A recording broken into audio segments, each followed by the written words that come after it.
Muy buenos días con todos y bienvenidos a la institución ICJ. El día de hoy damos inicio a la sesión introductoria acerca del diplomado Derecho Civil y Procesal Civil a cargo del doctor Joel Chipana,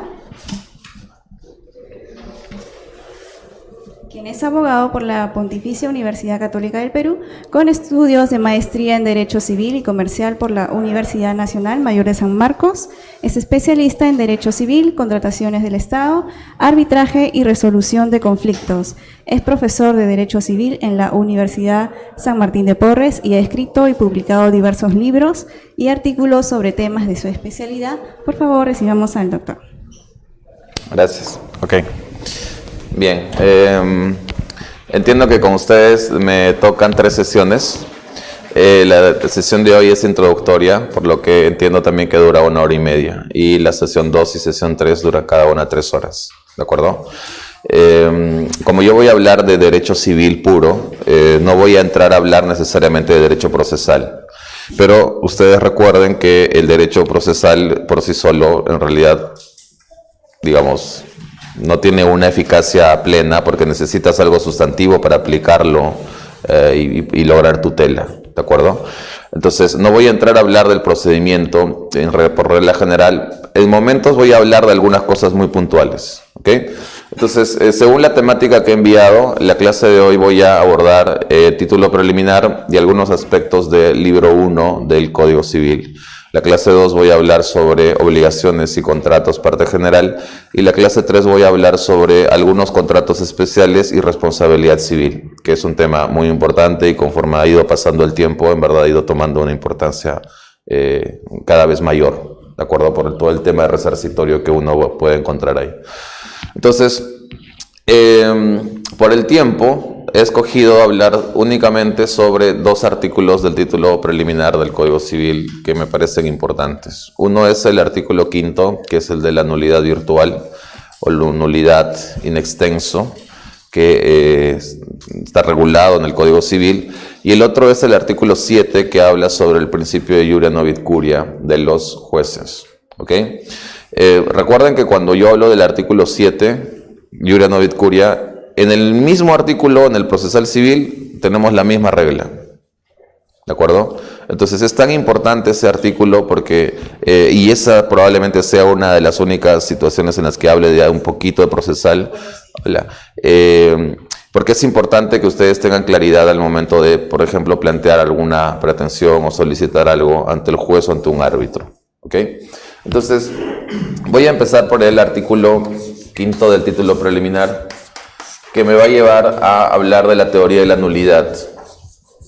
Entonces, cuando yo hablo de nulidad, automáticamente voy a saltar acto jurídico, porque en el acto jurídico están regulados todos los requisitos de validez del acto.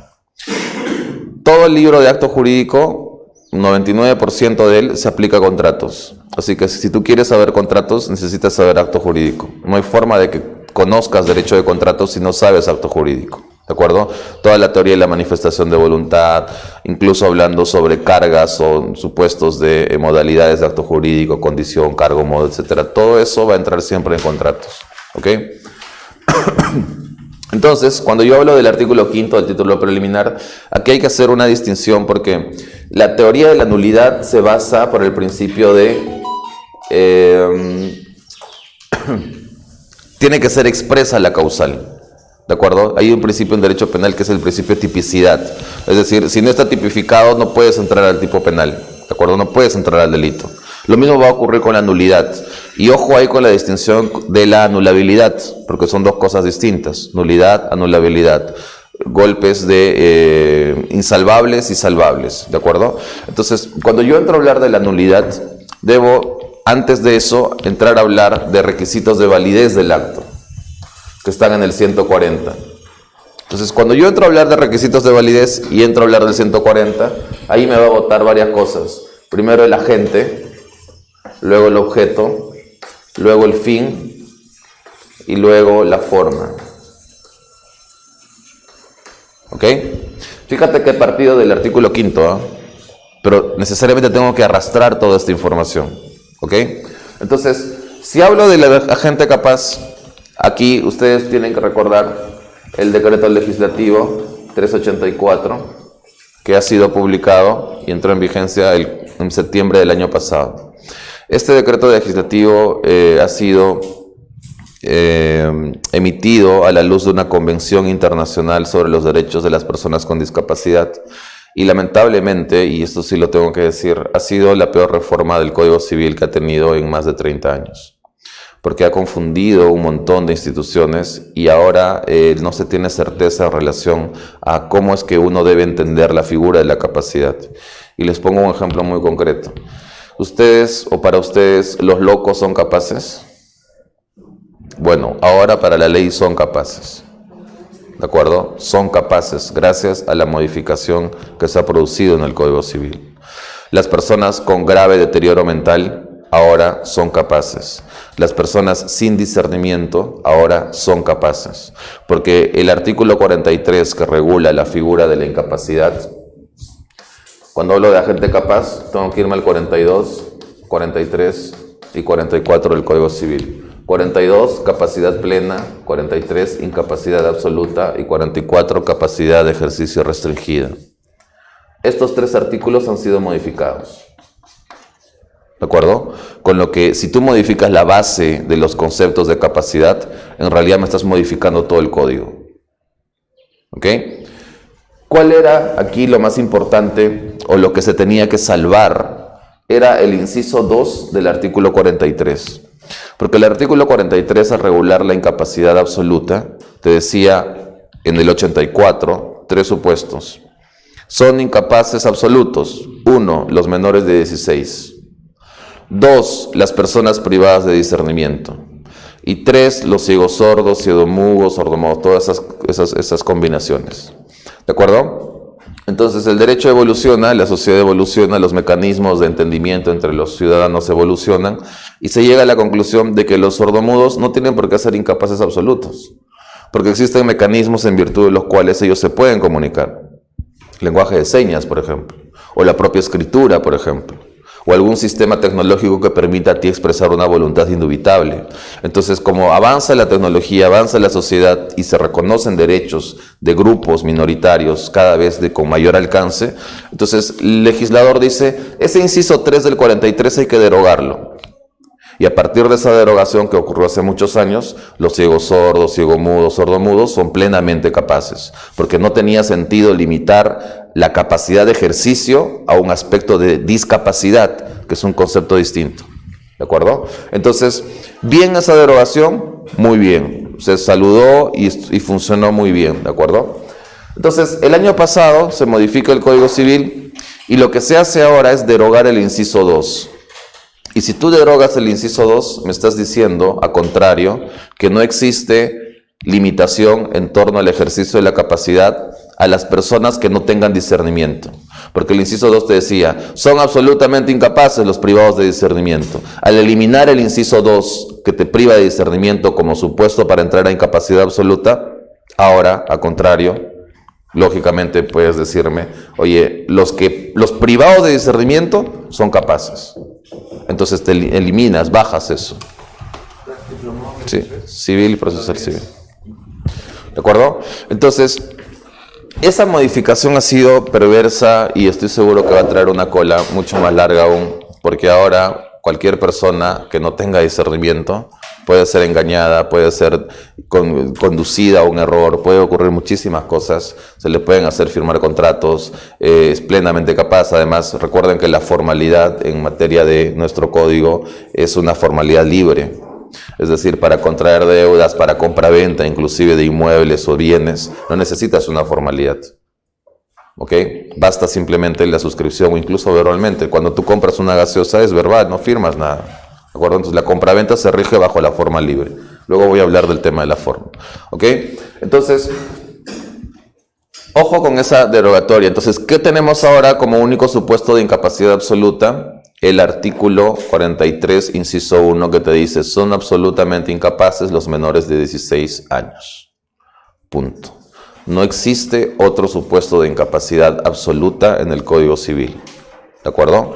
Entonces, esa es una primera modificación que se ha realizado. Ahora, Otra modificación que ya se ha realizado del artículo 44 que habla sobre el régimen de capacidad restringida o limitada parcialmente, es que se ha derogado los incisos 2 y 3, que hablaban, por ejemplo, de los supuestos de deterioro mental, o que hablaba de los supuestos de las personas que tenían algún mal que les impedía de manera total entender lo que estaba ocurriendo. ¿Alguien tiene código aquí? ¿Han traído código? ¿Lo has traído? Sácalo, por favor. Las próximas clases traigan el código, porque si no, en verdad no vamos a aprovechar lo que al 100%, ¿de acuerdo? ¿Puedes leer el artículo 44, por favor?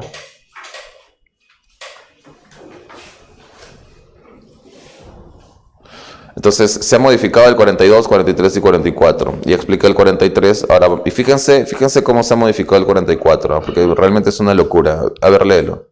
44.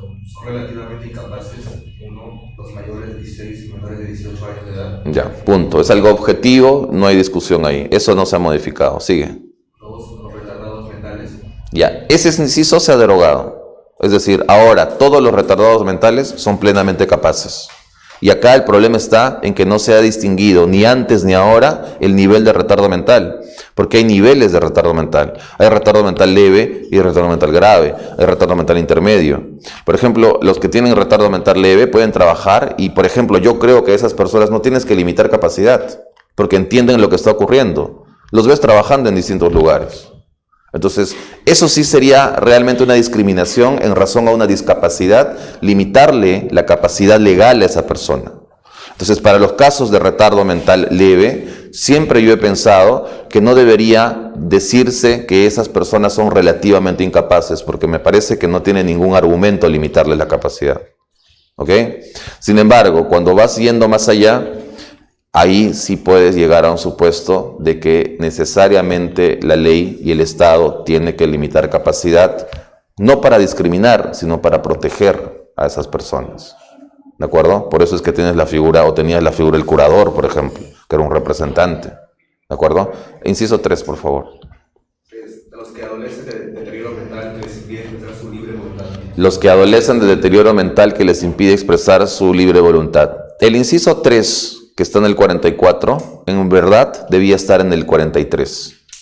Porque si una persona tiene un deterioro mental que le impide expresar su voluntad, en verdad no puede, al no expresar voluntad no puede ser un agente capaz. Entonces siempre se criticó el inciso 3. ¿Ok? Sin embargo, el 2 y el 3 que ha leído su compañero hoy están derogados. Es decir, todas las personas que entran en esos supuestos el día de hoy son plenamente capaces por el artículo 42, que establece una capacidad plena, total, para todas las personas que quieran celebrar cualquier tipo de actos. ¿De acuerdo? Entonces, fíjense que la modificación ha sido completamente perversa. Completamente perversa. ¿De acuerdo? Ahora, para explicar lo que se tenía que haber hecho, voy a abrir un paréntesis acá. Decía hace un momento que existe una convención sobre los derechos de las personas con discapacidad. ¿Ok? Y esta convención se dio en el seno de la ONU. Se suscribió por muchísimos países, entre ellos el Perú en el año 2009. Y lo que establecía como principios generales esta convención, y ustedes saben que estas convenciones internacionales lo único que hacen son establecer principios rectores, y en virtud de esos principios generales la legislación interna tiene que adecuar su normativa para que esté encuadrado todo, ¿no? Los convenios, los tratados internacionales del que el Perú es parte, recuerden que por el derecho constitucional de alguna manera son también derecho interno, es vinculante hacia nosotros. Entonces el Estado tiene que adecuar toda su normativa que está debajo de esos tratados, infraconstitucional, para que todo esté en armonía. Entonces, así como existe esta convención de los derechos de las personas con discapacidad, existe un montón de convenciones. La convención sobre los derechos del niño, la convención sobre una serie de supuestos concretos que van a ir focalizando el tratamiento de muchos problemas mundiales que existen.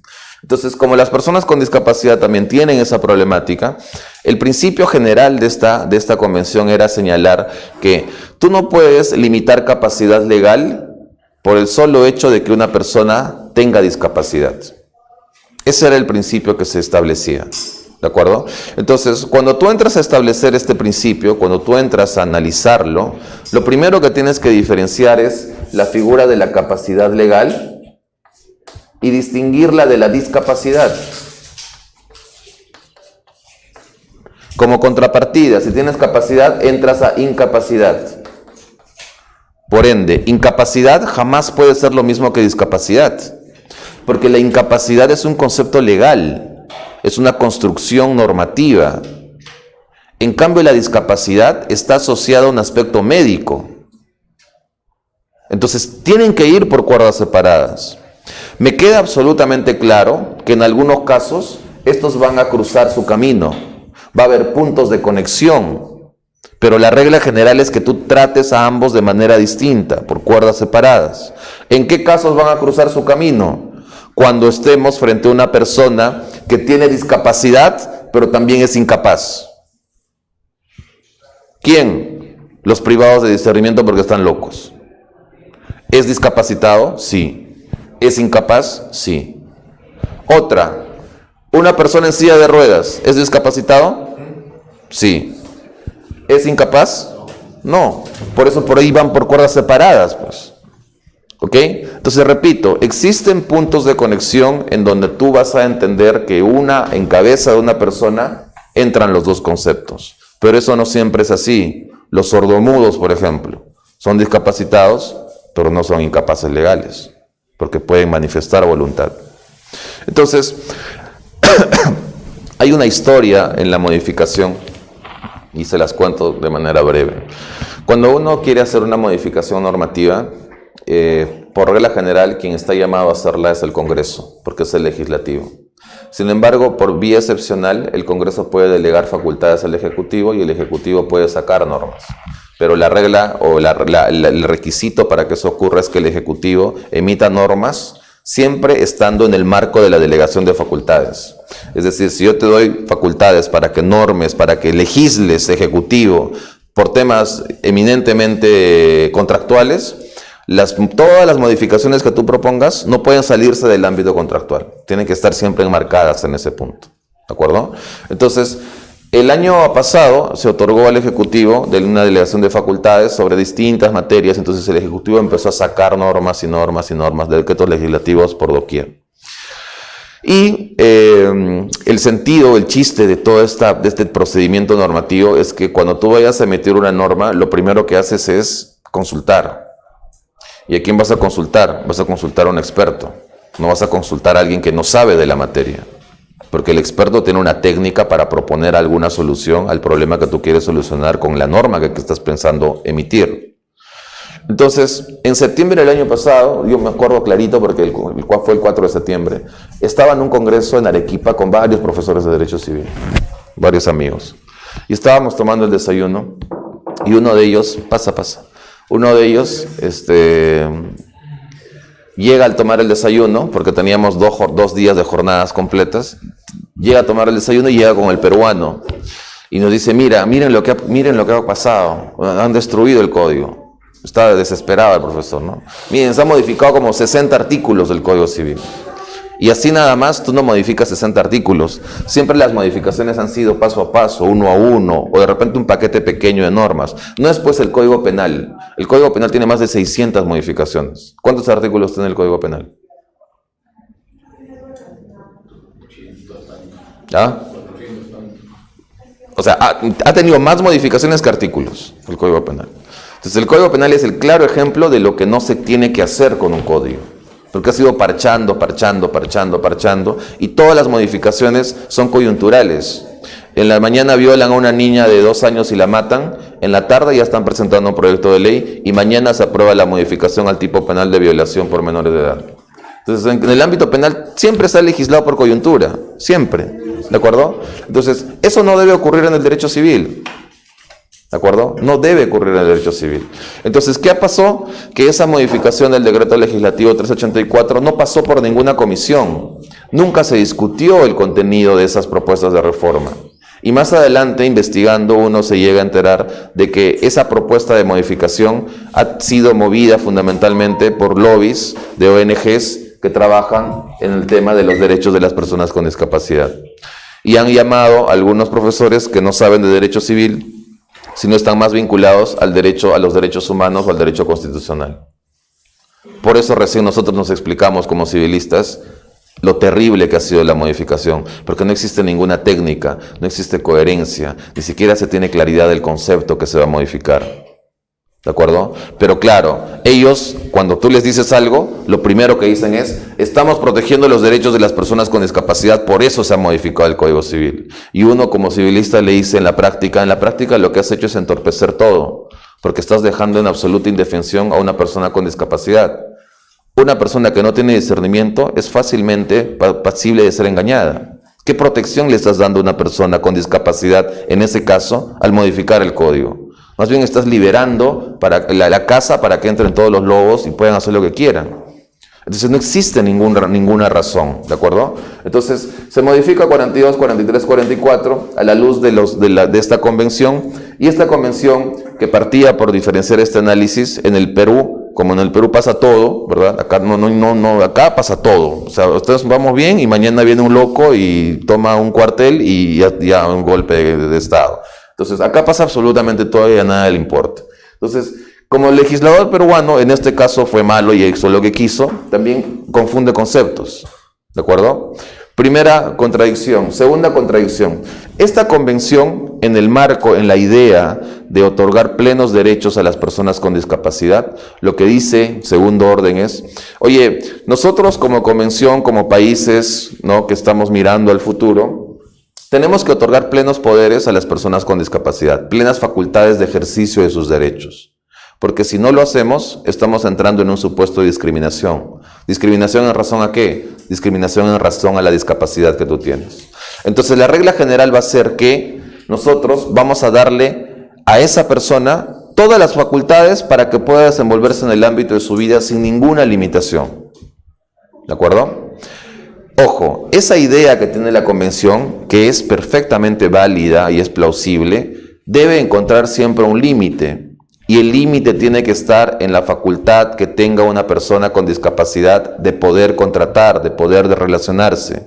¿Y cómo lo haces eso? ¿O cómo logras eso? Entendiendo lo que vas a hacer. Pero si no entiendes lo que vas a hacer, no puedes pretender darle a esa persona ese derecho de ejercer sus derechos en el ámbito social. ¿Tú tienes una pregunta? Sí. Dime. Pero había un tema de capacidad respecto al discernimiento. Un requisito es tener discernimiento. Ya no. Ya no está establecido como discernimiento. El inciso 2 del artículo 43, que lo mencioné hace un rato, se ha derogado. Y específicamente se habla del discernimiento fuera del tema de... Fuera de todo lo que quieras, había la piedra de toque era el discernimiento. Ahora ya no hay discernimiento. No. De hecho, el 1975 y el 1976 sobre responsabilidad civil de menores con y sin discernimiento se ha derogado también. Entonces, ¿ahora qué va a pasar? Si un menor con discernimiento causa un daño, ya no es responsable el representante legal del menor. Si un menor sin discernimiento causa un daño, no es responsable nadie.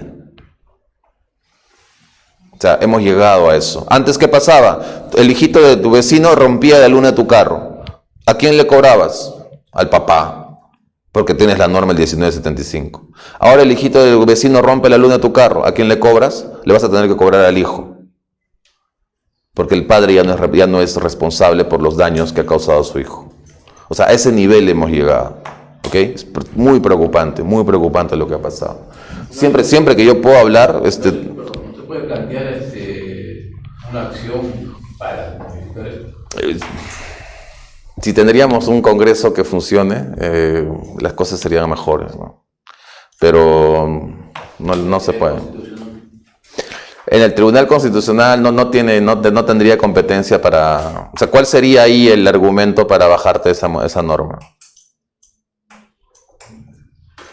No hay. Lo que yo planteé, me invitaron hace un mes y medio a la Corte Suprema a hablar sobre el tema de capacidad. Y yo les dije lo que pensaba, ¿no? Y la mayoría de los jueces estaban de acuerdo conmigo, me decían, sí, efectivamente es cierto. Incluso ahora mismo se eliminó la interdicción de las personas. La figura de la interdicción se ha eliminado. Entonces muchos jueces se acercaron al final y me preguntaron, nosotros no sabemos qué hacer con la interdicción. Porque si bien es cierto, le hemos declarado, ahora por esa norma se pide que nosotros de oficio la levantemos. Y si nosotros levantamos la interdicción a determinadas personas, estas personas van a hacer lo que quieran hacer sin ningún tipo de limitación. Y ahí no se está viendo el daño que se puede causar a terceros con los que estas personas interdictas pueden contratar o pueden celebrar actos. Pero la norma no es retroactiva. ¿Cómo podrían llamar? Esta norma lo es. Esta norma es retroactiva. Decreto Legislativo 1358 en disposiciones finales dice: las personas que han sido declaradas interdictas, los jueces tienen la obligación de eliminar, de sacar, de levantar esa interdicción. ¿De acuerdo? Es la peor norma que existe. Si hay un ejemplo de mala norma, esta es la norma que uno debería enseñar, ¿no? ¿Cómo no se debe hacer una norma? Entonces, sigo aquí, ¿ok? Entonces, si tenías esta distinción que en el Perú no lo hicieron, ¿de acuerdo? Hay otro problema aún. Decía hace un momento que el objetivo era que se genere un escenario en donde todas las personas tengan plena capacidad. Ese era el objetivo, ¿de acuerdo? Entonces, como acá se va a meter todo por un tubo y no interesa ningún tipo de reflexión, se cayó en otro error. Porque en esta convención se estableció la figura o la existencia de la figura de los apoyos y de los salvaguardas. ¿Ok? ¿Qué decía esta convención? Decía, oigan, como vamos a entregar nosotros plena capacidad de ejercicio a las personas con discapacidad, es claro que en algunos supuestos estas personas con discapacidad van a necesitar algún tipo de apoyo para poder celebrar sus actos o desenvolverse en la vida social. Por ejemplo, una persona que tiene un problema al momento de hablar, ¿de acuerdo? Hasta antes de septiembre del 2018, podía considerarse una persona con una capacidad de ejercicio restringida, porque tenía algún problema en la manifestación de voluntad, porque no podía hablar, tenía un problema de hablar, ¿de acuerdo? Entonces, con esta norma lo que se dice es, esa persona ahora es capaz, todos son capaces, absolutamente todos son capaces. Pero, como esta persona va a tener problemas al momento de relacionarse, nosotros como convención vamos a crear la figura del apoyo. Y la figura del apoyo es una persona distinta a la persona con discapacidad, que va a coadyuvar, va a ayudar, va a apoyar, va de alguna manera viabilizar que la persona con discapacidad pueda relacionarse con terceros. Entonces, si esa persona, por ejemplo, quería comprar un carro o vender algo, el apoyo tenía que estar a su costado para que de alguna manera ayude a esa persona a que pueda manifestar una voluntad y relacionarse con el tercero. Esta figura de apoyo, por definición, no importa la existencia de representación. ¿Ok? Entonces, la propia convención te decía, el apoyo no sustituye voluntad, solamente es un apoyo. La voluntad que se debe tener en cuenta para todos los efectos es la voluntad de la persona con discapacidad. Lo que esa persona diga o intente decir gracias a su apoyo es lo que vale. A diferencia del régimen anterior.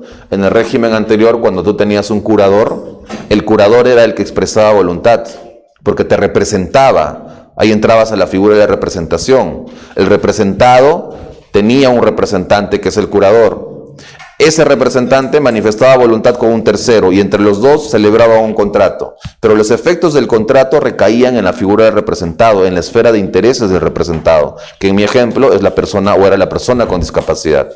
¿De acuerdo? Entonces ahí tenías un funcionamiento, ahí tenías un claro supuesto en donde era funcional la figura del representante. ¿Ok? Entonces, si la convención te decía eso, apoyos, regla general, jamás hay representación, como en Perú pasa todo, cuando se incluyó la modificación legislativa, se dijo por regla general, el apoyo no tiene representación, no tiene facultades de representación de su representado, de la persona con discapacidad. Pero puede ocurrir el supuesto de que el apoyo sí tenga facultades de representación. Entonces, si un apoyo tiene facultades de representación, es un curador.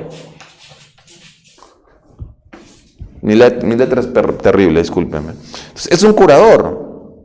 ¿Por qué no vas a llamar curador y lo vas a llamar apoyo? Si la esencia del actuar de este apoyo con representación es la de ser exactamente lo mismo que un curador. Hay un profesor de la Católica que es mi amigo, con el que siempre debato estos temas. Les voy a enviar al sistema un artículo que yo he escrito, luego él me responde y luego yo le respondo, y ayer él me respondió. ¿De acuerdo? Entonces él tiene una visión distinta, dice, no, la convención y la modificación está genial y bla, bla, bla. Puede no tener un ámbito procesal, entendido que el curador lo designa el juez y el apoyo lo designa la persona que lo requiere. El apoyo también puede ser designado por el juez. El apoyo también puede ser designado por el juez. ¿Y en qué casos, a qué evaluación? No, pero claro, pero para iniciativa de la persona que necesita apoyo o de oficio pueden hacerlo. A solicitud de un tercero, el juez puede solicitar, puede nombrar un apoyo. Todavía sigue vigente el tema del... O sea, en otras palabras, este tema del curador está casi en muchos aspectos parecido a lo que se regula ahora con los apoyos. Pero el legislador quiere bajarse el curador. ¿Por qué? Porque suena feo, pues. ¿Por qué suena feo? Porque el curador importa una representación y la convención no quiere que nadie represente a la persona con discapacidad. La convención lo que quiere es que la persona con discapacidad baile sola. ¿De acuerdo? Entonces se confunde el concepto, se malogra el concepto ahí. Entonces yo decía, a este profesor le decía, oye, pero ¿cómo un apoyo con representación no es un curador? Explícame eso. Me decía, no, es que el texto de la ley pues tiene que, si dice apoyo, es apoyo. Yo le pregunto, pero viejo, al final, en el fondo, es un curador. Es un curador, claramente es un curador. No, es que debemos eliminar esas figuras decimonónicas antiguas que vulneran los derechos de las personas con discapacidad. Todas las personas que defienden esta modificación, su único argumento es, tenemos que respetar los derechos de las personas con discapacidad. Ese es su único argumento, no tienen otro argumento. No hay otro argumento. ¿De acuerdo? Entonces, segundo punto, ojo con el tema de los apoyos. Tercer punto.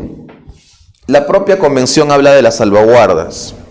Y cuando habla de las salvaguardas te dice, oye, como vamos a nombrar apoyos a las personas con discapacidad, podría ocurrir en algunos casos que ese apoyo pueda inducir a la persona con discapacidad a celebrar de repente actos que no le benefician.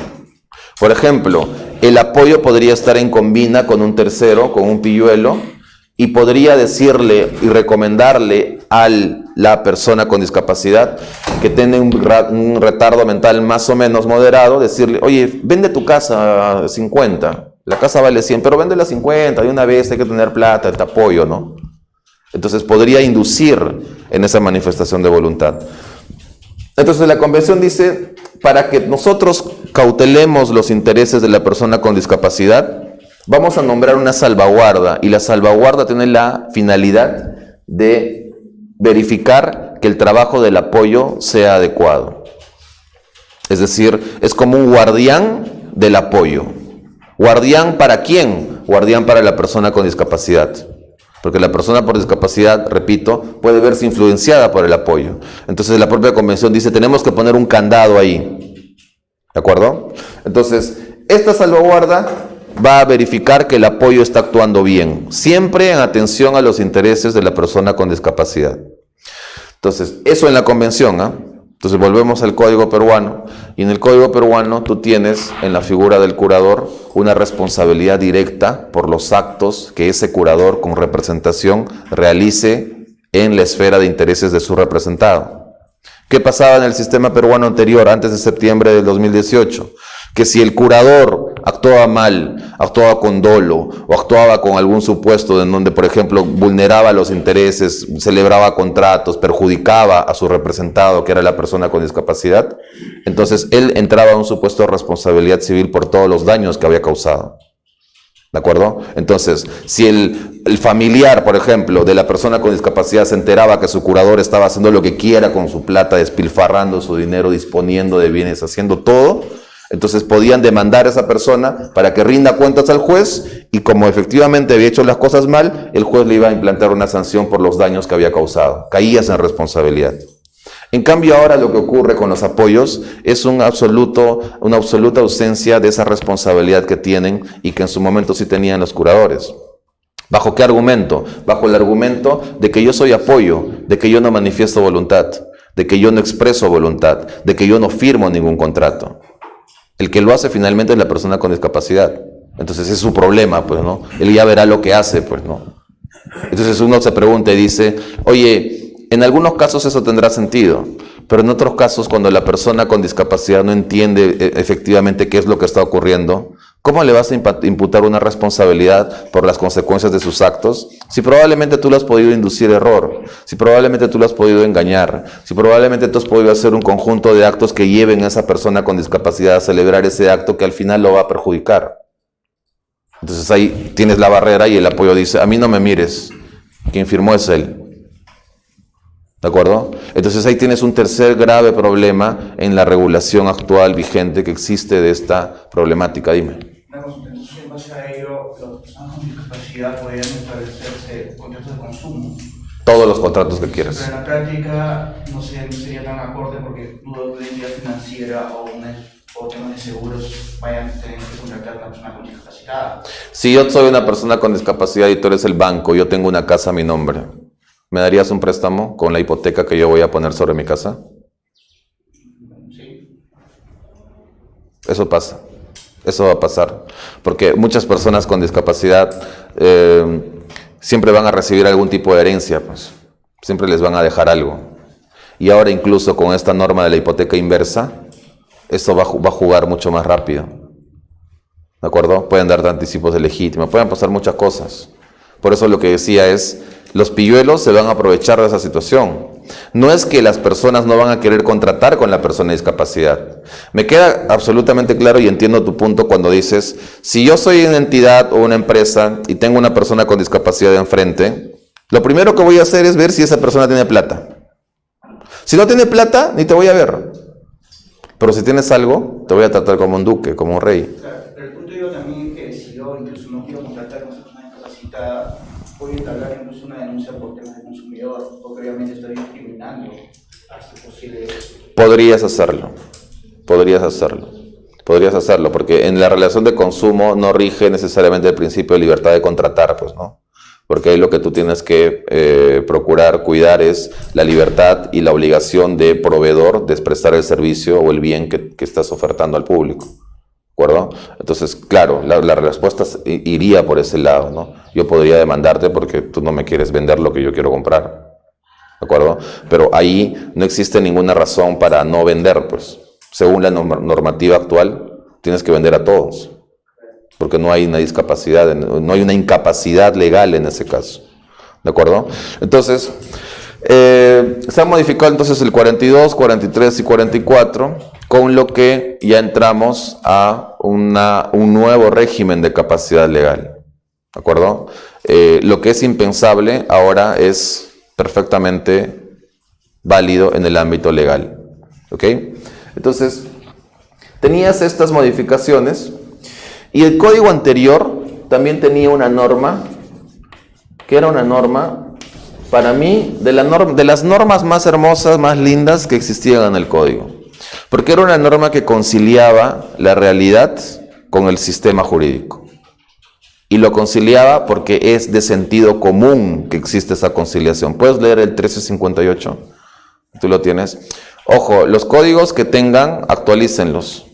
Porque ya como se han modificado más de 60 artículos, no vaya a ser que vayas a dar un examen, un curso o algo, una evaluación, o estés estudiando algo ya con la normativa derogada, con la normativa modificada. ¿Okay? Son varias modificaciones. Y en todos los libros, ¿eh? Personas, actos, familias, sucesiones, contratos, obligaciones. Hola. Léelo, por favor. Los incapaces no privados de discernimiento pueden celebrar contratos relacionados con las necesidades ordinarias de su vida diaria. Los incapaces no privados de discernimiento, incapaces, menores de edad, con discernimiento, pueden celebrar contratos relacionados a las necesidades ordinarias de su vida. Esa norma que te permitía que cuando tú tenías 10 años, luego de jugar tu partido de fútbol, te ibas a comprar una gaseosa en la tienda. Ese es un contrato de compraventa. Entonces, por el 1358, eso era perfectamente válido. ¿Por qué? Porque no caías en el supuesto de nulidad por agente incapaz. Recuerda que uno de los requisitos para que el acto sea válido es el agente capaz. ¿De acuerdo? Salvo excepción, decía la norma. Entonces, si tú tenías menos de 16 años y celebrabas un contrato, nulidad por agente incapaz. Pero esta norma te salvaba de la nulidad y te decía, oye, yo como sistema tengo que reconocer realidades, porque el sentido del derecho es ese.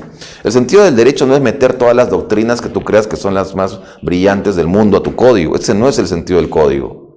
¿De acuerdo? El código tiene que estar siempre de la mano con lo que ocurre en una sociedad. Por eso yo siempre a veces critico cuando tratan de traer doctrinas extranjeras como las más novedosas y las quieren meter en la ley. Yo siempre digo, oye, primero que esa doctrina es del sistema del derecho anglosajón. Nosotros tenemos un sistema del derecho del civil law, del sistema romano continental, derecho romano. Esa doctrina no va a funcionar acá. Yo siempre entro en pelea, ¿no? Pero fuera de eso. Entonces, el 1358 te daba esa posibilidad, te salvaba de la nulidad. Pero ahora, ¿qué ha pasado con el 1384, decreto legislativo? Se ha modificado el 1358 y el 1358 ya no existe más. ¿Eso qué significa? Que todos los contratos celebrados ahora por personas menores de 16 años, ¿por qué digo menores de 16 y no de 18? Porque los menores de 16 son absolutamente incapaces. En cambio, son relativamente incapaces los de 18 a 16. Y el ser relativamente incapaces no entras a nulidad, sino entras a anulabilidad. Y recuerda que uno de los requisitos de la anulabilidad es que es nulo recién cuando el juez lo declara nulo. Mientras eso no ocurra, ese acto celebrado por un agente o por una causal que pueda caer en anulabilidad sigue manteniendo su vigencia.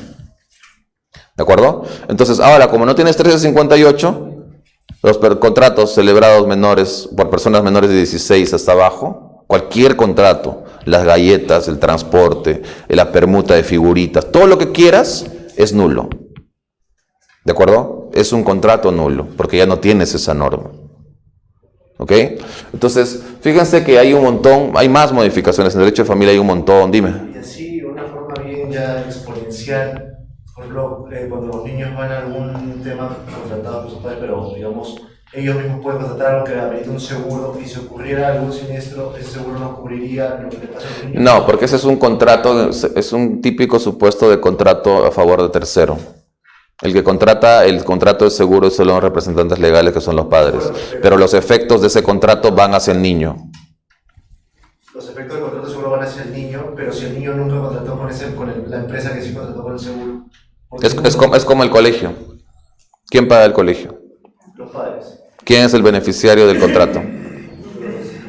Y es perfectamente válido. ¿De acuerdo? Una cosa es los requisitos de validez para que surja el contrato y otra cosa son los efectos que un contrato tiene. Para hablar de efectos no necesitas entrar en la teoría de la validez del acto jurídico. Para celebrar el contrato necesitas entrar en la teoría de la validez del acto jurídico. Y el acto jurídico, para esos supuestos, te exige que cumplas con 4 requisitos. Entonces, como los padres cumplen con los 4 requisitos, está el contrato todo bien. Los efectos, ¿a quién juegan? Al niño. Pero al niño no se le exige 4 requisitos. ¿De acuerdo? Por eso es que esos contratos son perfectamente válidos, incluido el tema del seguro. ¿De acuerdo? Entonces, al modificarse todo este régimen, ya entras, repetía, a un nuevo régimen de capacidad completamente distinto al que lo conocemos. Tienes el 1358, que se lo bajaron terriblemente mal. Es más, el artículo 44, que es de la capacidad de ejercicio restringida, se ha agregado un inciso, que es el inciso 9. Y ese inciso es un inciso para reírse. O sea, realmente es para reírse, porque yo hasta ahora no le encuentro un sentido al inciso. ¿Alguien tiene internet? Internet en el celular. A ver, entren al decreto legislativo 1384. Googleen el 1384. Y les pido que lean la modificatoria al artículo 44. Y sacan un screen y búrlense en sus redes sociales de eso, porque es terrible lo que han puesto ahí. Es una broma. Decreto legislativo 384. Te vota el resultado, entras. Entonces, si se modifican las siguientes normas, entonces busca la modificación al artículo 44 del Código Civil. Es del 2018. 2018. Septiembre del 2018. Lee el inciso, lee la primera parte del artículo y luego vete al inciso 9. Acá lo que dice es capacidad de ejercicio restringido. Tienen capacidad de ejercicio restringido, 2.9. Las personas que se encuentran en estado de coma, siempre que no hubiera designado un apoyo con anterioridad. cualquier cosa, ¿de acuerdo? Cualquier cosa. Yo no estoy inventando, léelo otra vez, por favor. Tienen capacidad de ejercicio. Capacidad de ejercicio restringida, 2 puntos. Número 9. Las personas que se encuentran en estado de coma, siempre que no hubieran designado un apoyo con anterioridad. O sea, relativa, como no decir nada. Entonces, fíjense algo, acá hay un tema. Una persona, a ver, una cosa es tener el derecho y otra cosa es ejercer el derecho. Estoy hablando de los derechos subjetivos, ¿de acuerdo? No estoy hablando del derecho como ciencia, como objeto de estudio. Entonces, yo pregunto, cuando tú estás dormido, ¿tienes derechos o no? ¿Sí o no? Por supuesto que los tienes. ¿Puedes ejercer tus derechos? No. El tema de la capacidad, ¿a qué ataca? ¿A la titularidad del derecho o al ejercicio del derecho? Al ejercicio del derecho.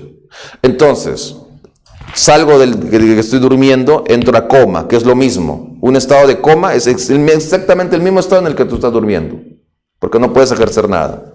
Entonces pregunto, ¿tiene sentido que limites la capacidad de ejercicio de algo que no puedes ejercer por el estado en el que estás? No. No.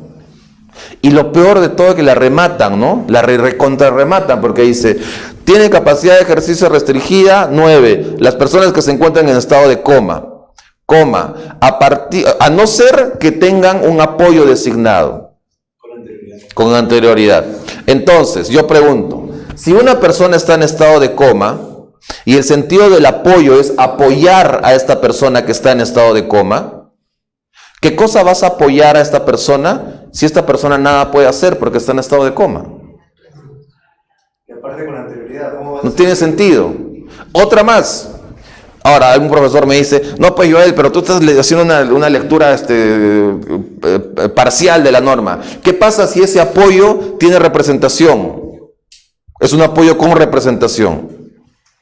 Entonces yo le digo, si el apoyo tiene representación, entonces el apoyo es el que va a manifestar voluntad. Y al manifestar voluntad entras en un supuesto de capacidad plena de ejercicio, porque manifiestas voluntad y ese efecto del contrato va a caer en el que está en el estado de coma. Pero en ningún caso me puedes decir que es una capacidad de ejercicio restringida, pues, porque es plena en cabeza del apoyo que tiene representación. Entonces, ese inciso 9 es, para mí, es terrible, o sea, es de los peores que existe. Porque, primero, que no se entiende. Segundo, que no se explica cómo operativamente va a funcionar. Tercero, es que no me identificas un caso en donde pueda tener plena aplicación. Es un estado de coma, no hay más. No hay nada que hacer frente a un estado de coma, como estás durmiendo. ¿De acuerdo? Entonces, fíjense ustedes que esta modificación, y solamente he hablado de 4 artículos, son 50, más de 50. Solamente he identificado 2 o 3 artículos que son buenos. Los otros 40 y tantos o 50 y tantos son tan malos como los que he mencionado. ¿Ok? Incluso se ha modificado el régimen de requisitos para contraer matrimonio. Ahora puedes casarte a partir de los 14. ¿Ok? Entonces, este es el nuevo régimen de la capacidad, amarrado al agente capaz del 140 del Código Civil relacionado al acto jurídico. ¿De acuerdo? ¿Alguna pregunta hasta acá? Les voy a pasar a los del grupo de aquí ese material que he escrito para que lo lean. Ahí hay algunas cosas más, hay alguna información más que puedan revisar ustedes. Bien. Entonces, agente capaz ya lo tenemos súper claro. Regla general, todos son capaces, todos, inclusive los locos, inclusive los que no entienden lo que se dice, incluso los que no tienen todos los problemas físicos y mentales, todos son capaces. Artículo 42, ¿de acuerdo? Otra, fuera del agente capaz necesitas un objeto. Inclusive, una redundancia, gente con sello. Todos. Todos. Una pregunta. Antes los notarios, bueno, y siguen haciendo como práctica que a las personas mayores les piden un análisis clínico previamente para poder hacer los actos de la notaría. Eso no está regulado, tengo entendido. En la ley Sigue de sigue existiendo la prohibición. A partir de los 70 años, cuando tú vayas donde un notario, el notario lo primero que te va a pedir es un certificado médico emitido por un psicólogo, un psiquiatra o un médico que diga que tienes lucidez. Pero bajo la premisa de que no necesito, digamos, el discernimiento ya no tendría que ser para que no... Lo que pasa es que el discernimiento ataca a un aspecto de funcionalidad de la celebración del acto, Código Civil. En cambio, lo otro es un requisito que se le impone al notario para que ejerza la función. Son cosas distintas. Al notario, nada más al notario. Esa persona de 75 años puede celebrar todos los contratos que quiera, donde quiera y cuando quiera. Pero si tienes formalidad y tienes que pasar por notario, el notario te va a pedir, dame el certificado. Y si tú le dices, no, es que no, mi Código Civil, el notario te va a mirar y te dice, antes vete a tu notaría. ¿De acuerdo? Eso yo lo estaba buscando en la ley anterior y no está regulado el tema. Hay una directiva. Sé que hay una directiva especial que te establece el requisito, ¿no? 70 años en adelante se deberá exigir este certificado médico.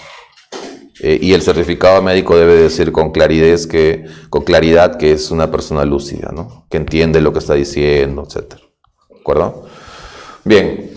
Luego viene el objeto del acto jurídico. Y en el objeto del acto jurídico hablo de un objeto físicamente y jurídicamente posible. Cuando yo hablo de físicamente posible, estoy hablando de un aspecto de hecho, un aspecto fáctico. Y cuando hablo de jurídicamente posible, estoy hablando de un aspecto legal, de un aspecto normativo. Son dos planos distintos. Por ejemplo, véndeme a un bien que no pueda ser objeto de una apropiación. Físicamente, la venta de ese bien es imposible. Porque físicamente, por las normas de la materia, de la naturaleza, no puedes tú entregar o vender el bien. ¿De acuerdo? Cuando yo hablo de un aspecto jurídicamente imposible, es aquel en el que existirá una norma que me prohíbe celebrar contratos o actos jurídicos sobre ese objeto. Por ejemplo, hasta hace algunos años, los station wagons blanco, que se le cambiaba el timón de un lado a otro, que venían de Asia, podían venderse en el mercado peruano. Pero luego sale una norma que dice que ese tipo de vehículos no son objeto de transferencia vehicular en el Perú. Entonces, ¿qué tenías ahí? Tenías un supuesto en donde el objeto del acto jurídico físicamente era posible porque ya estaba en puerto, ya lo tenías en puerto, pero jurídicamente no lo es, porque existe una norma que te prohíbe la comercialización de ese tipo de bienes. Entonces, en ambos casos te mueves siempre en planos distintos, o fáctico o jurídico. ¿De acuerdo? Ahora, cuando yo hablo del objeto de acto jurídico, voy a recordar siempre un poco las clasificaciones, las diversas clasificaciones que existen sobre los bienes, y ahí voy a entrar a reales. Entonces, voy a dar como 40 clasificaciones, ¿ok? Pero te voy a dar algunas para que más o menos ubiques y me digas si puede ser o no puede ser. Hay una clasificación que habla de los bienes muebles e inmuebles. Ningún problema, ¿de acuerdo? Otra clasificación, bienes registrables, no registrables. Ningún problema. Otra clasificación, bienes fungibles y no fungibles. Otra clasificación, bienes consumibles, no consumibles. Bienes ciertos, bienes inciertos. Bienes determinados, determinables, indeterminados. Bienes presentes, bienes futuros. Bienes propios, bienes ajenos. Bienes públicos, bienes privados. Entonces tienes un montón de clasificaciones, ¿de acuerdo? Y atendiendo a cada tipo de clasificación, tú tendrás que tener la claridad también para identificar si se pueden celebrar contratos de ese tipo o no. ¿Por qué? Por ejemplo, no puede existir un contrato con objeto indeterminado. Porque al ser indeterminado, no sabes cuál es el objeto. ¿De acuerdo? Sin embargo, ¿puede existir un contrato con objeto determinable? Sí, perfectamente válido. Porque la determinabilidad de ese objeto está sujeta a que ocurra algo. Por ejemplo, yo me comprometo, celebramos un contrato de compra-venta por 10 libros. Y yo les digo a ustedes, celebramos el contrato de compra-venta por 10 libros del próximo Premio Nobel de Literatura. Al día de hoy no hay determinabilidad del objeto, pero puedo, con la información que estoy dando en mi contrato, hago que ese bien sea determinable.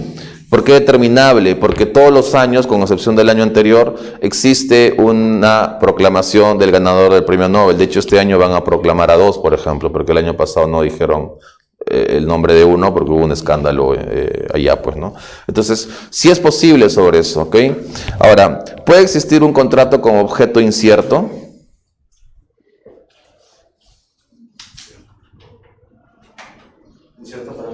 Incierto, sí.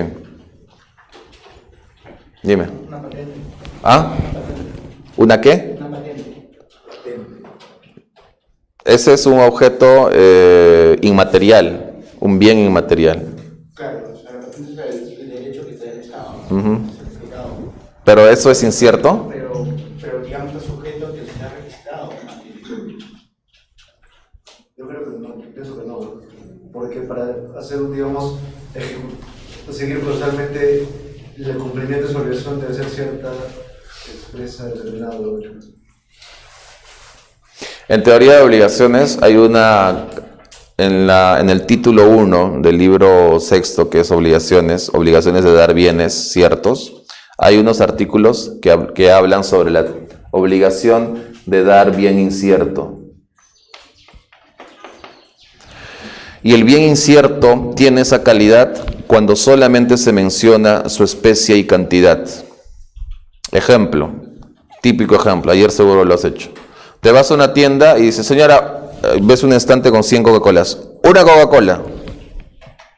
Una cantidad Coca-Cola especie. Ahí tienes un bien incierto. Cuando tienes bien incierto, debes proceder inmediatamente a la elección. Y luego de esa elección el bien se vuelve cierto. Entonces la señora de la tienda va al mostrador, cuando agarra la Coca-Cola, el bien se vuelve cierto y te la entrega y tú pagas. ¿De acuerdo? En obligaciones también existen normas de la elección. Ejemplo, yo tengo en mi casa 1000 libros, ¿ya? El libro más barato está como en 2 soles. Y el libro más caro, que es una de primera edición que tengo hace 40 años, me costó $600, ¿de acuerdo? Entonces tengo cantidad de libros. Yo voy a celebrar un contrato con ustedes en virtud del cual en el contrato se establezca que yo les voy a vender un libro de mi biblioteca. ¿Ok? Entonces, como yo soy el deudor y tengo la facultad por regla general de elegir lo que voy a pagar, si no existiera Código Civil y esa norma a las que hago referencia, yo elegiría para pagar, ¿cuánto hemos fijado el precio? 100 soles. Ya. Bien incierto, ¿eh? De mi biblioteca. Entonces, si yo voy a elegir para pagarles con el libro de 10 soles. ¿Verdad? ¿O no? ¿Podría hacerlo o no? Perfectamente podría hacerlo. Si en el contrato se establece que el acreedor es el que va a elegir el libro de mi biblioteca, lo primero que tú vas a hacer es irte a esa primera edición que tengo, me costó $600 y te la vas a llevar. ¿De acuerdo? Entonces, para que no exista ese abuso del derecho, porque claramente es un abuso de derecho de elección, el Código Civil en obligaciones te dice, cuando se procede a la elección, vamos a fijar 3 reglas. La primera regla es que como el deudor tiene la potestad de elegir, el deudor va a elegir para pagar lo que debe bienes de calidad media a superior. Entonces la propia norma me obliga a mí y me dice, Joel, de toda tu biblioteca tienes que hacer una línea y decirme cuáles son los libros de calidad media. Entonces tu piso para pagar y la elección va a ser esa. ¿Puedes elegir de calidad superior? Sí, porque estos son tus libros, no me importa. Pero yo garantizo el derecho de la otra parte. A su turno el mismo artículo dice, si la elección corresponde al acreedor, el acreedor tendrá que elegir bienes de calidad media e inferior. Ahí le permite o le obliga al acreedor a elegir calidad media y si quiere, pues un libro barato. Y la misma norma dice, si la elección corresponde a un tercero, el tercero tendrá que realizar una elección de calidad media. Entonces son normas que protegen a uno y a otro, son normas sabias. O sea, date cuenta que yo siempre he pensado que obligaciones, específicamente el tema de la solidaridad, es la parte más lograda del código. Y derecho de sucesiones es la parte más técnica del código. Porque en sucesiones, si se te va uno, se te cae todo. Porque es como un árbol genealógico. Entonces necesitas ser súper técnico ahí. Las reglas tienen que ser súper claras. No debe haber posibilidad de interpretación. En solidarias, en obligaciones, también tienes una regulación súper buena. ¿De acuerdo? Que la hizo Sterling. Bien, entonces, cuando yo hablo del objeto de la obligación, repito, física y jurídicamente posible, fuera de todas las clasificaciones que he mencionado. En el ejemplo de las inciertas, ¿cabe una obligación con bien incierto? Sí, siempre cabe la posibilidad de un bien incierto, siempre y cuando, luego de la elección, el bien se convierte en cierto. ¿Ok? Otro supuesto de bien incierto. Cuando tu mascota está preñada y va a dar una camada de perros. Ahí incluso tienes dos categorías, porque es un bien incierto y es un bien futuro. ¿Ese contrato es válido? Es perfectamente válido. ¿Cuál elegirás? ¿Los que nacen primero o los que nacen al final? Tú eres el acreedor. Esto ya es cultura general, ¿no? ¿Cuáles son los más débiles? Los que nacen al final, pues. Porque el que nace el primero es el que vota a todos y con la fuerza que tiene sale, pues, ¿no? En cambio, los que nacen al final, usualmente algunos incluso nacen muertos, porque son los más débiles, los más pequeños, ¿no? Entonces, en esa regla de elección, tú tendrás que estar al tanto para saber cuál nació primero y cuál nació el último, para que puedas cumplir con la regla que te establece el código, ¿de acuerdo? Para que no haya un abuso de alguna de las partes, ¿ok? Bien, entonces, eso en relación al objeto. Cuando yo hablo de finalidad, en doctrina se conoce la finalidad como la causa del acto jurídico, la causa del contrato. Es decir, ¿qué es lo que yo quiero lograr? ¿Qué necesidad? ¿Qué cosa quiero satisfacer de alguna manera con la celebración de ese acto?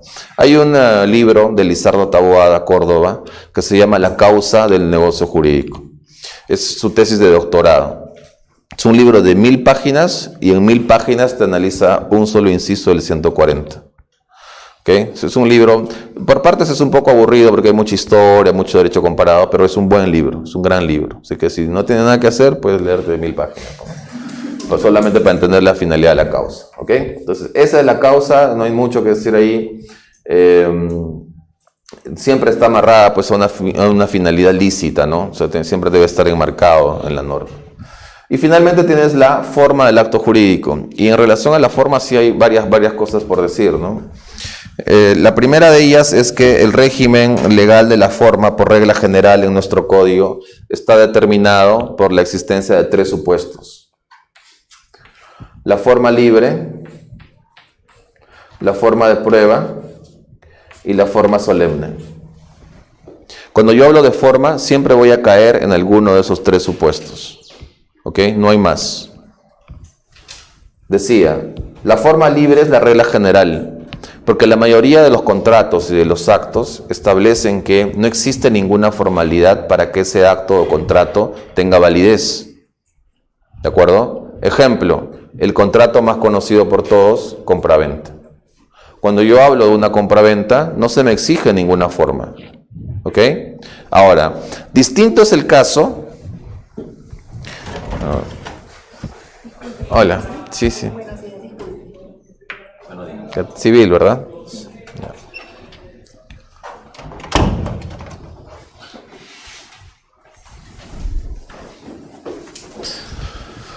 Decía que cuando yo voy a hablar de la formalidad, en el caso de la compra-venta, en verdad no hay ninguna formalidad. Es más, puede haber contratos de compra-venta sin ni siquiera manifestación de voluntad. ¿Quién me da un ejemplo? Un contrato en donde no exista manifestación de voluntad. Ni siquiera una manifestación de voluntad tácita, sino que simplemente no hay manifestación de voluntad. El silencio no es manifestación de voluntad, a excepción de que la norma diga que lo es o de que el pacto previo de las partes le den ese peso. Cuando vas a un market, pues, agarras una gaseosa, tiras los 2 soles y te vas. Ese es un contrato en donde no existe manifestación de voluntad, pero es contrato. Pero al momento de tirar los 2 soles, esta manifestación que quieres comprar, y si el cajero te lo recibe, te está aceptando la compra. Mi pregunta es, ¿dónde hay manifestación de voluntad? ¿Qué es la manifestación de voluntad? Expresión, ¿verdad? Ahora, distinto es el caso, ojo, distinto es el caso de actitudes concluyentes que representen ejecución de prestaciones. Que esa es otra cosa. Cuando pagas, estás ejecutando una prestación. Cuando te entregan o te ofertan al público, hay una potencial prestación de ejecución que se está ejecutando, que se está realizando.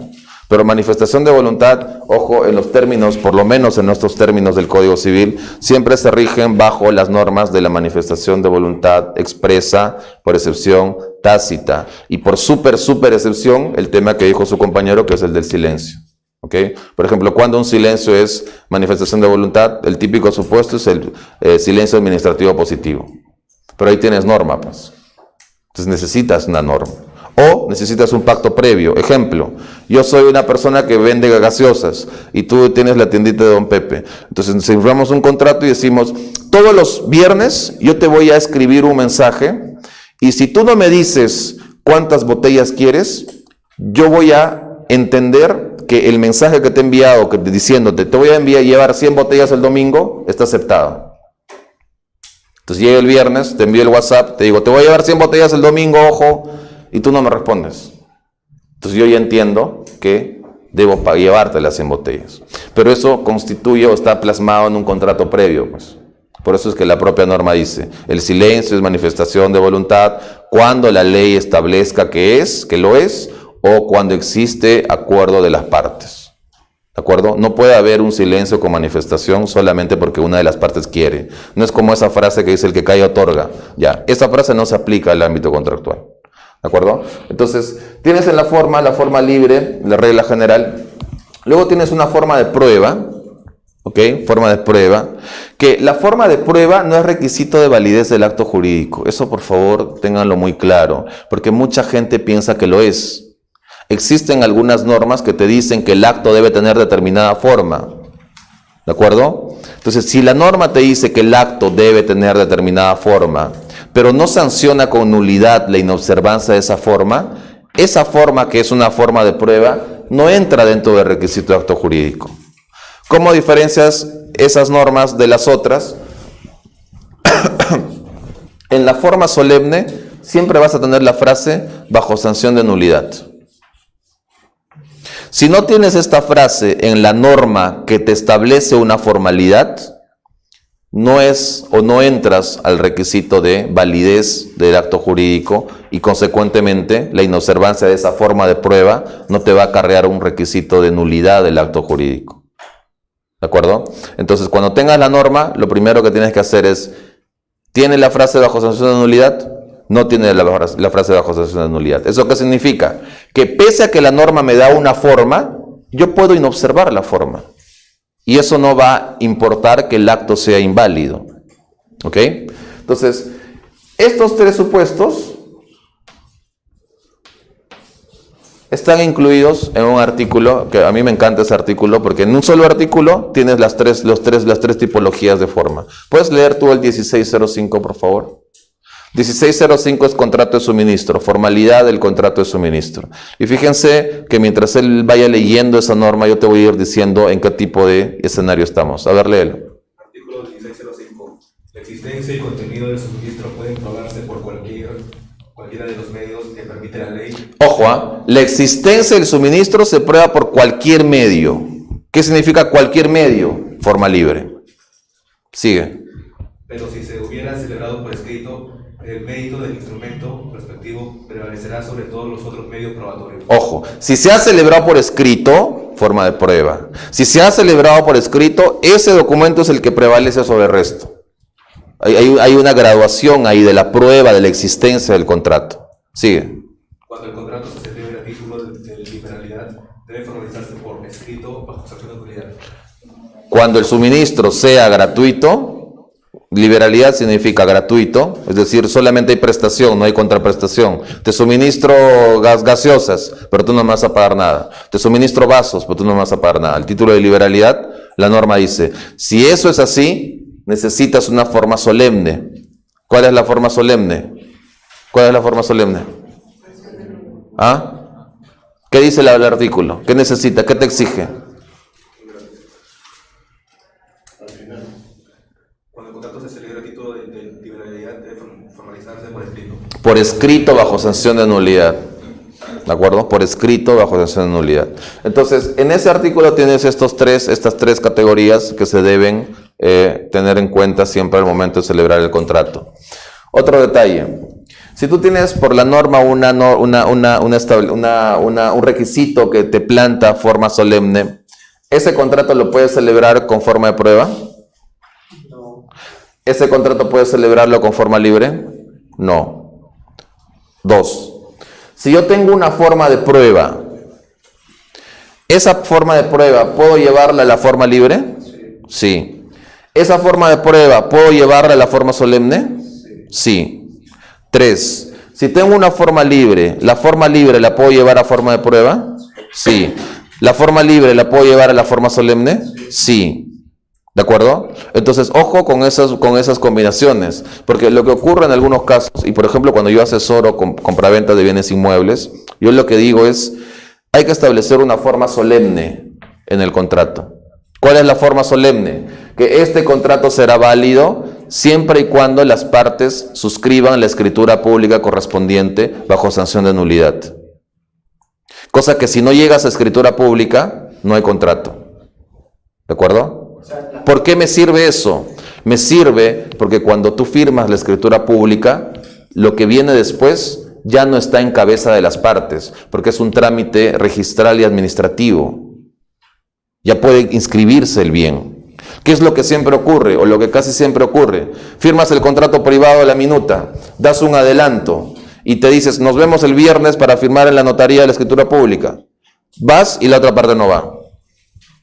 Pero la transferencia ya se dio por el 949. La transferencia de propiedad del bien ya operó, porque el 949 te dice, la sola obligación de enajenar te hace propietario, y cuando firmaste la minuta o el contrato privado, hay una obligación de enajenar el bien, y le transferiste el bien a la otra parte.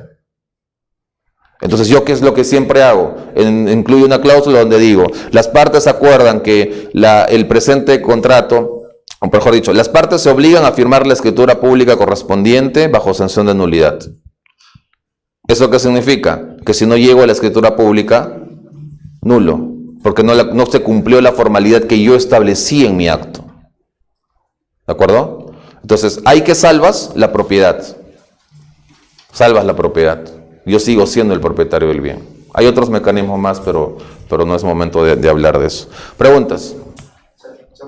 ¿El contrato sí se puede establecer bajo sanción de nulidad? Los contratos que tengan una formalidad de prueba o los contratos que no tengan formalidad pueden llegar a tener una forma solemne por acuerdo de las partes.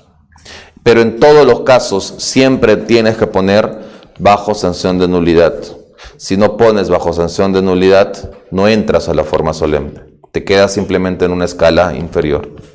Dime. Si, digamos, en la minuta consignas una cláusula que diga que el vendedor se obliga que posteriormente, después de la escritura pública, se comprometa a solucionar cualquier observación que se haga ante registros públicos, podría, digamos, por ahí también haber un tema de nulidad. Lo que pasa es que eso es más complejo, porque ahí estás dejando en cabeza de un tercero la condición que tú estás metiendo en tu contrato. Entonces, para evitar eso, lo que tú tienes que hacer es en el análisis, en la lectura del título archivado y de las partidas del bien, y en general teniendo todos los requisitos para que el acto vaya bien, hacer un adecuado estudio de títulos. Siempre cuando hay transferencia de bien o siempre cuando hay algún contrato en virtud del cual cedas en uso la propiedad o el uso del bien, por ejemplo arrendamiento, siempre se tiene que hacer un adecuado estudio de títulos. Y los títulos los encuentras en registro. Pero no solamente tienes que analizar la partida registral del bien. Recuerda que la partida registral del bien, que es lo que aparece en el sistema, está originada por un título archivado. ¿Qué es el título archivado? Cuando tú vas al notario y llevas todos los documentos, la otra parte lleva todos los documentos, autoavalúo o lo que quieras, el notario agarra esos documentos, los analiza y tiene un fajín, una carpeta de todos esos documentos. Con todos esos documentos, cuando las partes firman la escritura pública, el notario agarra ese conjunto de documentos y lo manda al registro. El registro recibe esos documentos, el registrador analiza todos los documentos y verifica que todo esté bien, y recién el registrador, luego del análisis, que es otro filtro, te va a inscribir en una hojita, en un párrafo. 6 líneas, la transferencia del bien. Pero esa partida registral está originada en el título archivado, y el título archivado es también lo que tú tienes que revisar cuando vayas a celebrar una compraventa o un arrendamiento o un usufructo o lo que sea. Y ese título archivado está en el registro. ¿Puedes tener acceso a él? Sí, porque es de público conocimiento. Ahí, por ejemplo, puedes enterarte a cuánto se vendió la casa. Creo que una modificación del papel 15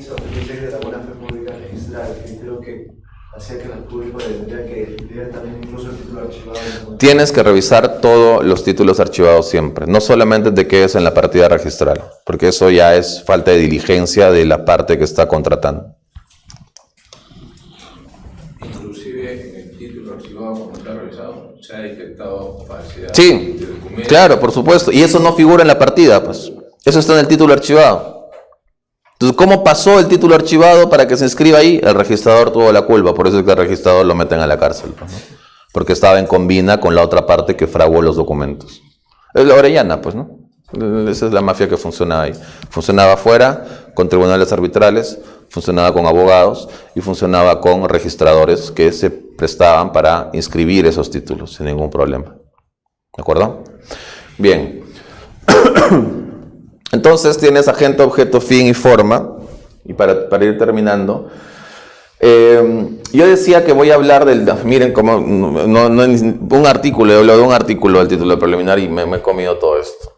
Entonces, el punto central de lo que quería explicar en este caso era el artículo 5 del título preliminar, que habla y dice: es nulo el acto jurídico contrario a las leyes que interesan al orden público y buenas costumbres.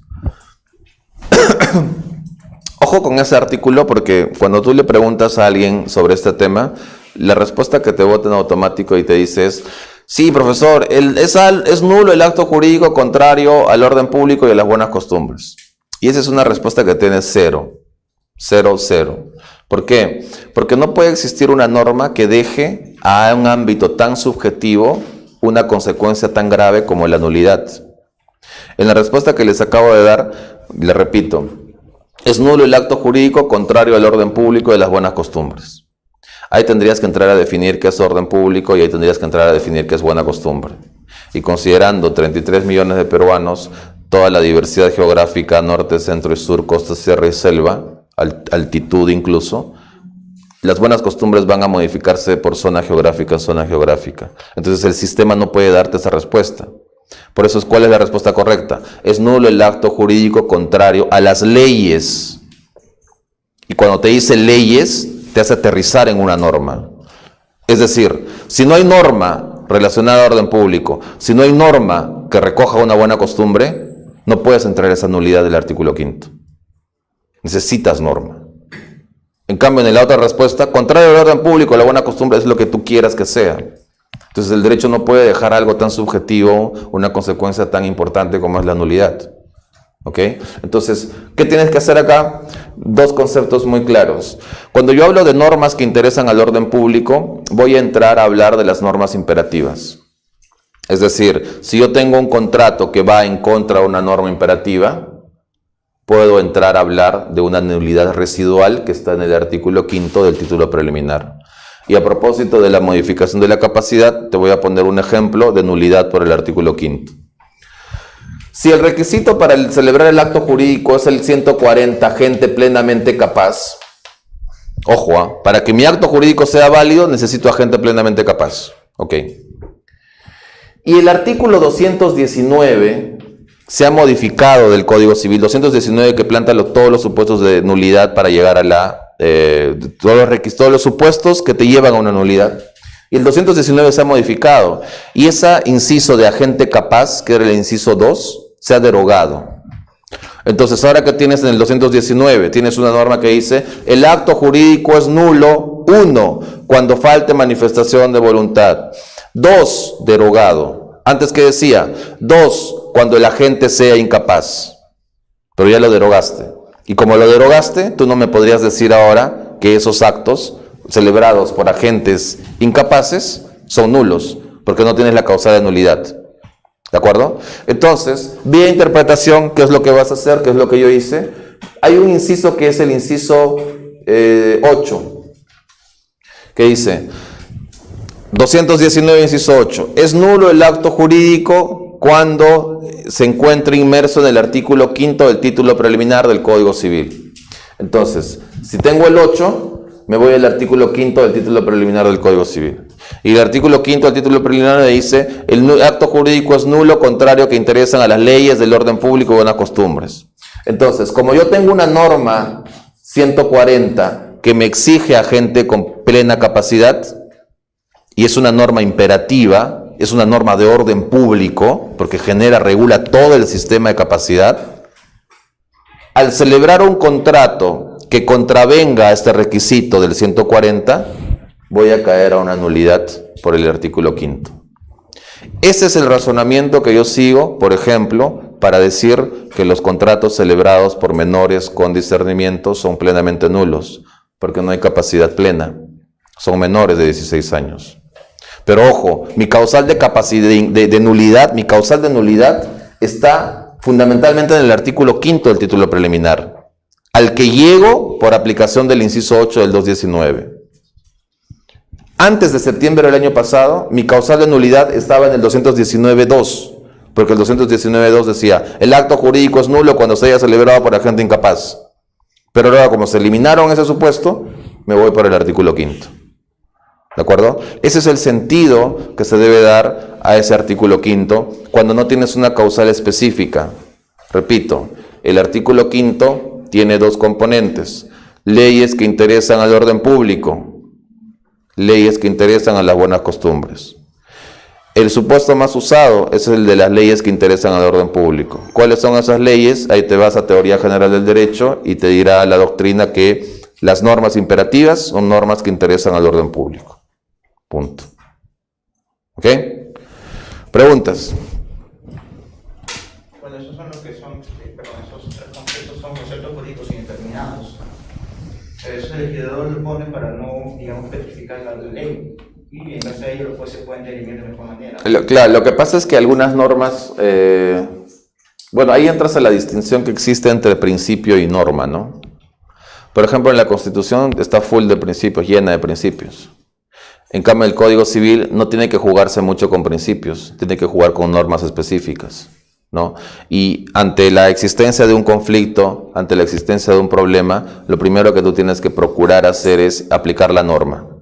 Si no tienes norma, recién vas a poder recurrir a un principio, porque al ser principio tú puedes argumentar, puedes llenar de contenido ese principio para hacerlo aterrizar en tu caso concreto. Es lo que pasaba, por ejemplo, con ese principio del interés superior del niño. ¿Cuál es el interés superior del niño? ¿Cuál es el interés superior del niño de Cusco y el interés superior del niño de Iquitos? Tienes conceptos absolutamente que no se pueden determinar con claridad y poner una regla específica. Pero el caso concreto el juez va a tener que alimentarlo, ¿no? Obviamente las partes van a tener que incluir cierto grado de información, materia probatoria, etcétera, para decir efectivamente el interior superior de este niño es que esté con su abuela o con su papá, no con su mamá, ¿no? Y jugando al abogado del diablo, dime. Y en un proceso concreto ya pudo aplicar ese razonamiento o interpretación residual que ha hecho ahorita. Sí, yo creo que sí, no habría ningún problema porque por la que no tendrías que aplicarlo. Ahora, claro, el tema también está en que ¿cuál sería la utilidad práctica de iniciar un proceso de nulidad de acto jurídico por un contrato que ha celebrado un menor sin discernimiento o con discernimiento? Digamos, la utilidad práctica no sería evidente, ¿no? No, pero más que menor, hablando de personas, digamos, que no tienen discernimiento loco, por ejemplo, para evitar de caer en esa modificación, en esa aplicación de la modificación. No puedes. Ni aplicando el artículo 5 del título preliminar. No, porque cuando yo hablo de una persona loca, sin discernimiento, no puedo hablar, no me puedo sostener, mi causal de nulidad no se puede sostener en contravención del artículo 140. Porque el artículo 140 te dice, requisito del acto jurídico, agente plenamente capaz. Cuando me habla de agente plenamente capaz, ¿a dónde tengo que irme? 42, 43 y 44. En ninguno de esos artículos dice que loco es incapaz. En cambio, cuando yo hablo de un menor sin discernimiento, sí tengo el 43, porque el 43 me dice, son absolutamente incapaces los menores de 16 años. Entonces, por eso jalo al artículo 5. En todos los demás casos no puedes utilizar esa interpretación. Entonces, estás jalando el artículo 5 solamente para suplir el inciso 2 que le quitaron el 2. Solamente para eso. Para ser más concreto, digamos. Para el caso de los contratos celebrados con menores, por menores con discernimiento. ¿Preguntas? Bien, entonces, hasta hoy la clase hasta ahora la clase de hoy, les pido que revisen ese artículo del domicilio. Me hubiera gustado hablar del domicilio. Voy a decir dos cosas sobre el domicilio. Primero, artículo 40, el domicilio. La regla del Código Civil establece que cualquier modificación del domicilio va a ser oponible a la otra parte 30 días después de modificar el domicilio. Eso es lo que dice el Código Civil. Pero la regla debe ser la inversa. ¿Por qué? Porque si tú vas a modificar tu domicilio, lo mínimo que tienes que hacer es, antes de mudarte, comunicar. ¿De acuerdo? Entonces, como el artículo 40 es una norma supletoria, es decir, no es una norma imperativa, las partes, por autonomía privada, en sus contratos tienen que incluir una cláusula que diga la regla inversa. Es decir, una cláusula que diga más o menos, las partes acuerdan que cualquier modificación del domicilio tendrá que ser comunicada a la otra con tantos días de anticipación, con tantas horas de anticipación, o sea, antes, para que esa modificación sea válida. Si no dices eso, vas a crearte una contingencia más adelante, porque de repente tú quieres resolver el contrato y ya se mudó. Y tú vas a la casa y no está en la casa, y lo buscas en su nuevo domicilio.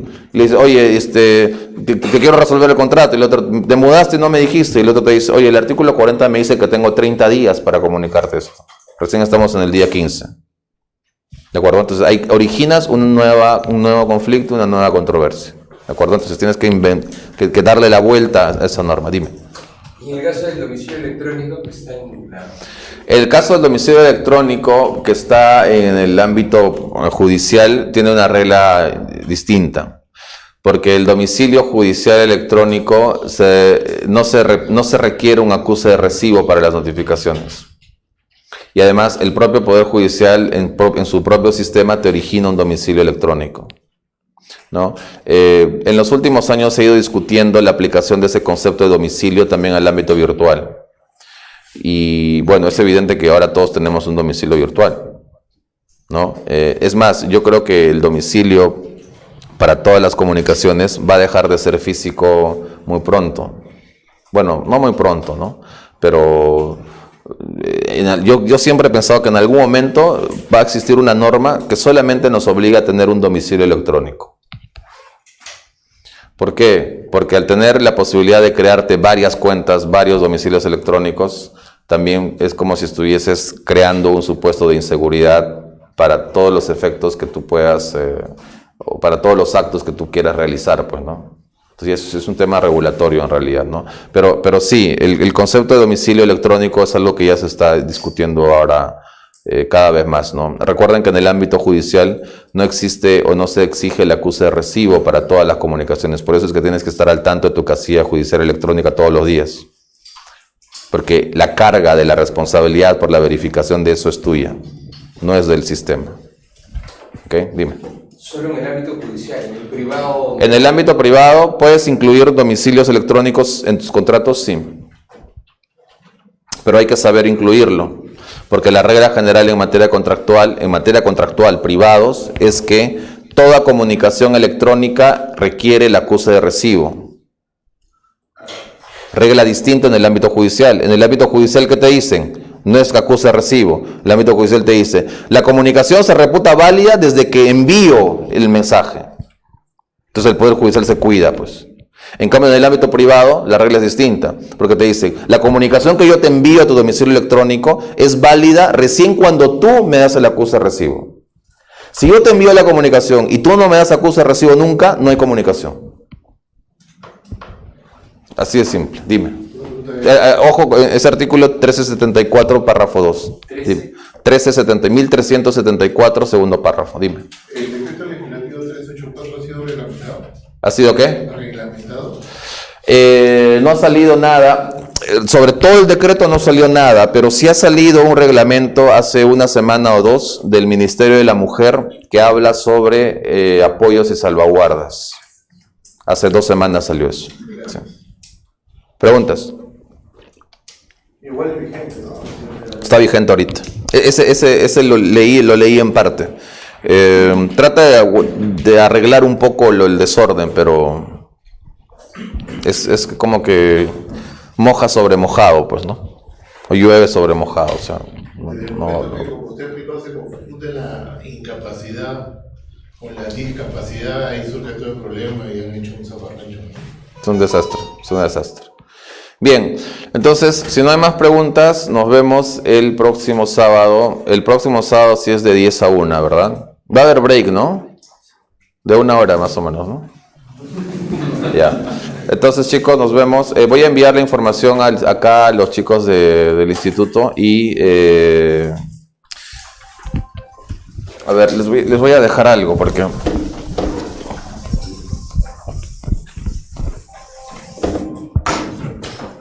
Para ya no enviarles el material acá. Si ustedes entran ahora mismo, en este instante, en Google a esta página,